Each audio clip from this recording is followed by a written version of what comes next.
ലേവ്യരുടെ പുസ്തകത്തിൽ നിന്നുള്ള വായന. അധ്യായം 7. പ്രായശ്ചിത്ത ബലി. അതിവിശുദ്ധമായ പ്രായശ്ചിത്ത ബലിക്കുള്ള നിയമം ഇതാണ്: ദഹനബലിക്കുള്ള മൃഗത്തെ കൊല്ലുന്ന സ്ഥലത്ത് വെച്ച് തന്നെ പ്രായശ്ചിത്ത ബലിക്കുള്ള മൃഗത്തെയും കൊല്ലണം. അതിൻ്റെ രക്തം ബലിപീഠത്തിന് ചുറ്റും തളിക്കണം. അതിൻ്റെ മേധസ് മുഴുവനും ആന്തരിക അവയവങ്ങളെ പൊതിഞ്ഞിരിക്കുന്നതും അരക്കെട്ടിനോട് ചേർന്നുള്ളതും വൃക്കകളിലുള്ളതും ഇരുവൃക്കകളും കൊഴുത്ത വാലും കരളിന്മേലുള്ള നെയ്വലയും എടുക്കണം. പുരോഹിതൻ അവ കർത്താവിനായി ബലിപീഠത്തിങ്കൽ വെച്ച് ദഹിപ്പിക്കണം. ഇത് പ്രായശ്ചിത്ത ബലിയാണ്. പുരോഹിത വംശത്തിൽപ്പെട്ട എല്ലാ പുരുഷന്മാർക്കും അത് ഭക്ഷിക്കാം. വിശുദ്ധ സ്ഥലത്ത് വെച്ച് വേണം അത് ഭക്ഷിക്കാൻ. അത് അതിവിശുദ്ധമാണ്. പ്രായശ്ചിത്ത ബലി പാപപരിഹാര ബലി പോലെ തന്നെയാണ്. അവയുടെ നിയമവും ഒന്ന് തന്നെ. ബലിവസ്തു പരിഹാരകർമ്മം ചെയ്യുന്ന പുരോഹിതനുള്ളതാണ്. ആർക്കെങ്കിലും വേണ്ടി ദഹനബലിയായി അർപ്പിക്കപ്പെടുന്ന മൃഗത്തിൻ്റെ തുകൽ ബലിയർപ്പിക്കുന്ന പുരോഹിതനുള്ളതാണ്. അടുപ്പിലോ ഉരുളിയിലോ വറചട്ടിയിലോ പാകപ്പെടുത്തിയ ധാന്യബലി വസ്തുക്കളെല്ലാം ബലിയർപ്പിക്കുന്ന പുരോഹിതനുള്ളതാണ്. എണ്ണ ചേർത്തതും ചേർക്കാത്തതുമായ എല്ലാ ധാന്യബലി വസ്തുക്കളും അഹറോൻ്റെ പുത്രന്മാർക്കെല്ലാവർക്കും ഒന്നുപോലെ അവകാശപ്പെട്ടതാണ്. സമാധാന ബലി. കർത്താവിന് സമർപ്പിക്കുന്ന സമാധാന ബലിയുടെ നിയമം ഇതാണ്: കൃതജ്ഞതാ പ്രകാശത്തിനു വേണ്ടിയാണ് ഒരുവൻ അത് അർപ്പിക്കുന്നതെങ്കിൽ എണ്ണ ചേർത്ത പുളിപ്പില്ലാത്ത അപ്പവും എണ്ണ പുരട്ടിയ പുളിപ്പില്ലാത്ത അടയും നേരിയ മാവിൽ എണ്ണ ചേർത്ത് കുഴച്ച് ചുട്ട അപ്പവുമാണ് കൃതജ്ഞതാ ബലിയോട് ചേർത്ത് സമർപ്പിക്കേണ്ടത്. കൃതജ്ഞതാ പ്രകാശത്തിന് ഉള്ള സമാധാന ബലിയോടുകൂടി പുളിപ്പുള്ള അപ്പവും കാഴ്ചയർപ്പിക്കണം. ഓരോ ബലിയർപ്പണത്തിലും കർത്താവിന് കാഴ്ചയായി ഓരോ അപ്പം നൽകണം. അത് സമാധാന ബലിമൃഗത്തിൻ്റെ രക്തം തളിക്കുന്ന പുരോഹിതനുള്ളതാണ്. കൃതജ്ഞതാ പ്രകാശത്തിനുള്ള സമാധാന ബലിമൃഗത്തിൻ്റെ മാംസം ബലിയർപ്പിക്കുന്ന ദിവസം തന്നെ ഭക്ഷിക്കണം. അതിൽ ഒട്ടും പ്രഭാതം വരെ ബാക്കി വയ്ക്കരുത്. എന്നാൽ ബലി നേർച്ചയോ സ്വാഭിഷ്ട കാഴ്ചയോ ആയിട്ടാണ് അർപ്പിക്കുന്നതെങ്കിൽ അർപ്പിക്കുന്ന ദിവസം തന്നെ അത് ഭക്ഷിക്കണം. അവശേഷിക്കുന്നത് പിറ്റേ ദിവസം ഭക്ഷിക്കാം. ബലിമൃഗത്തിൻ്റെ മാസം 3-ാം ദിവസവും അവശേഷിക്കുന്നുവെങ്കിൽ അത് അഗ്നിയിൽ ദഹിപ്പിക്കണം.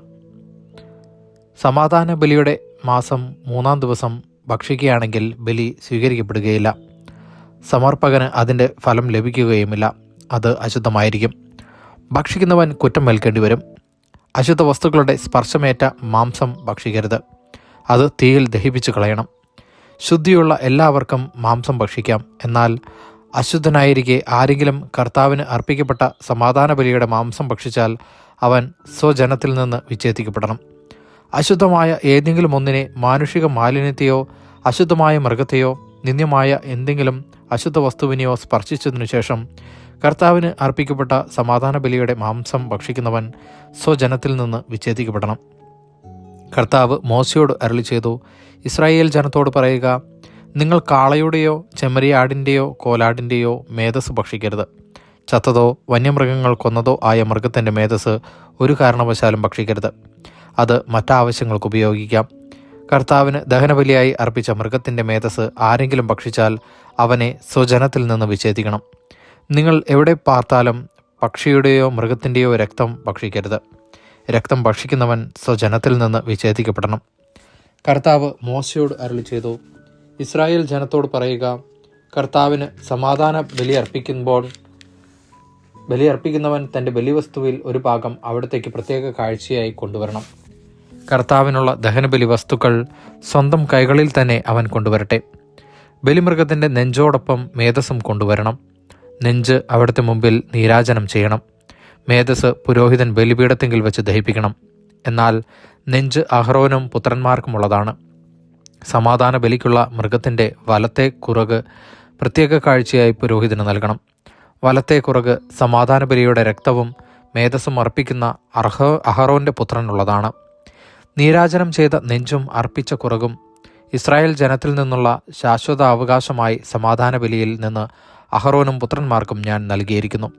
അഹറോനും പുത്രന്മാരും കർത്താവിൻ്റെ പുരോഹിതരായി ശുശ്രൂഷ ചെയ്യാൻ അഭിഷിക്തരായ ദിവസം അവിടുത്തെ ദഹനബലികളിൽ നിന്ന് അവർക്ക് ലഭിച്ച ഓഹരിയാണിത്. ഇത് അവർക്ക് നൽകണമെന്ന് അവരുടെ അഭിഷേക ദിവസം കർത്താവ് ഇസ്രായേൽ ജനത്തോട് കൽപ്പിച്ചിട്ടുണ്ട്. ഇത് തലമുറ തോറും അവരുടെ ശാശ്വത അവകാശമാണ്. ദഹനബലി, ധാന്യബലി, പാപപരിഹാര ബലി, പ്രായശ്ചിത്ത ബലി, സമാധാന ബലി, അഭിഷേകം എന്നിവ സംബന്ധിച്ചുള്ള നിയമമാണിത്. സീനായി മരുഭൂമിയിൽ വെച്ച് തനിക്ക് ബലികൾ അർപ്പിക്കണമെന്ന് ഇസ്രായേൽക്കാരോട് കൽപ്പിച്ച നാളിലാണ് സീനായി മലയിൽ വെച്ച് കർത്താവ് മോശയോട് ഇങ്ങനെ ആജ്ഞാപിച്ചത്. ദൈവവചനമാണ് നാം കേട്ടത്.